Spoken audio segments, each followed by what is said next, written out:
Picture this. You're at your favorite coffee shop, and you have two choices. The first coffee costs $5, but you just found out the same coffee is available for $3 at a shop 2 blocks away. Would you walk those 2 blocks to save $2? Now imagine you're buying a laptop for $1,000, and you discover the same laptop is $998 at another store 2 blocks away. Would you walk those 2 blocks to save $2? If you're like most people, you'd walk for the coffee but not for the laptop. But here's the thing, it's the same $2 in both cases. This is your first taste of behavioral finance in action. What is behavioral finance? Traditional finance assumes we're all perfectly rational decision makers. We carefully weigh all options, calculate probabilities, and always choose what's best for our financial future. Reality check. We're human. We have emotions, we take shortcuts, and we make mistakes.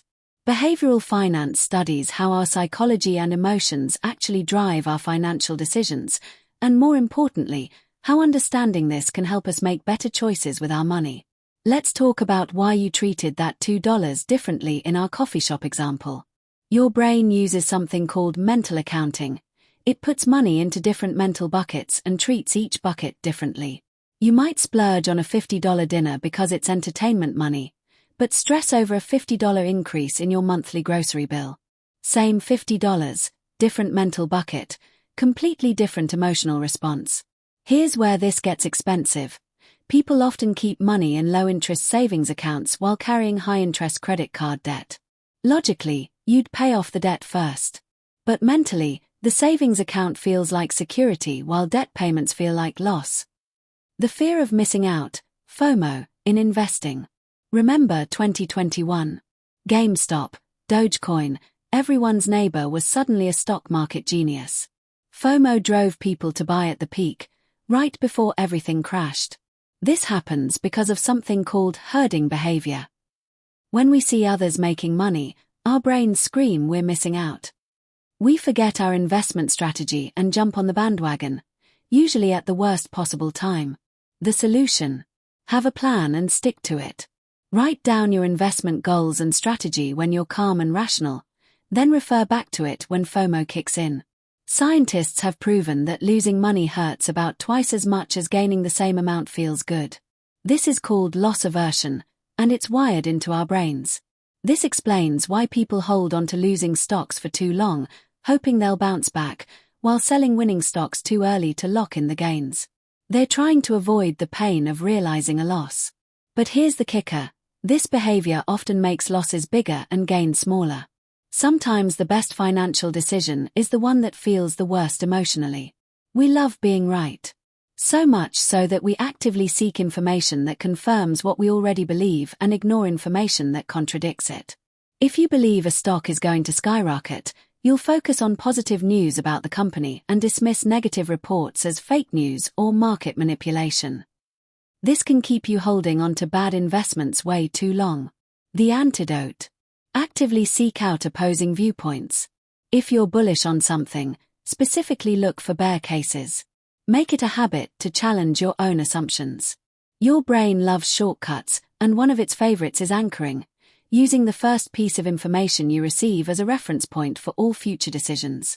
If a house is listed for $500,000, that becomes your anchor. An offer of $450,000 feels like a good deal, even if similar houses in the area are selling for $400,000. The original listing price anchored your perception of value. This happens everywhere in finance.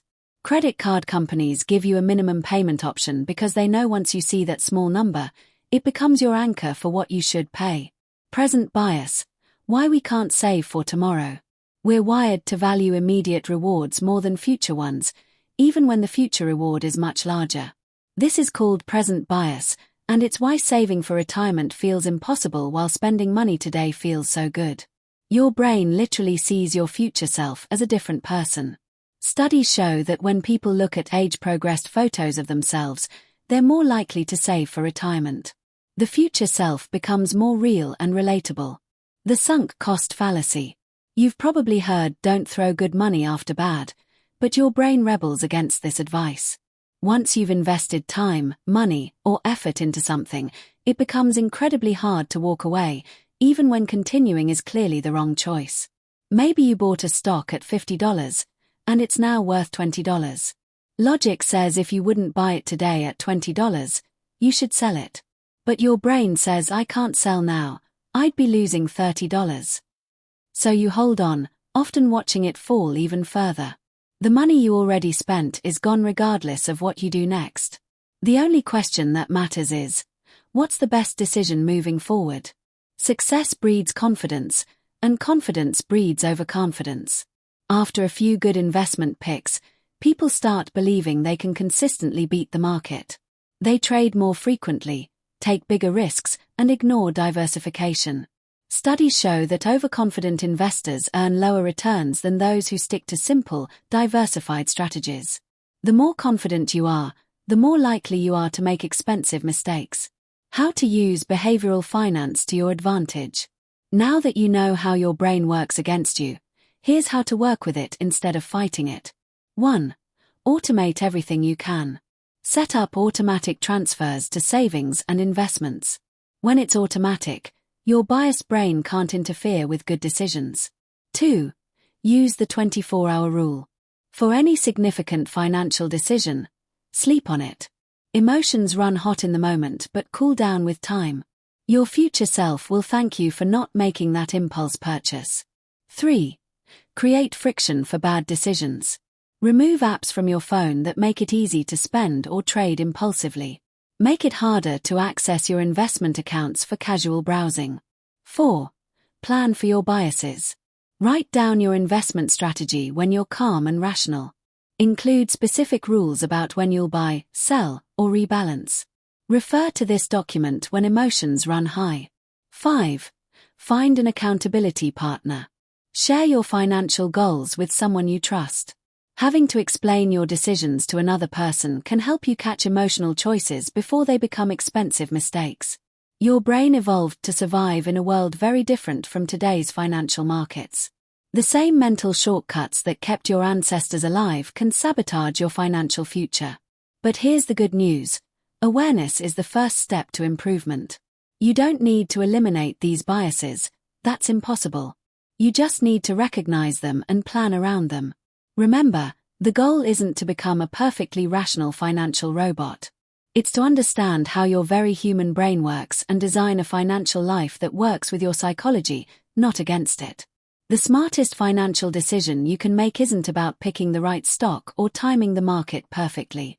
It's about understanding yourself and creating systems that help you make better decisions consistently over time. Your future self is counting on you to make those better decisions today.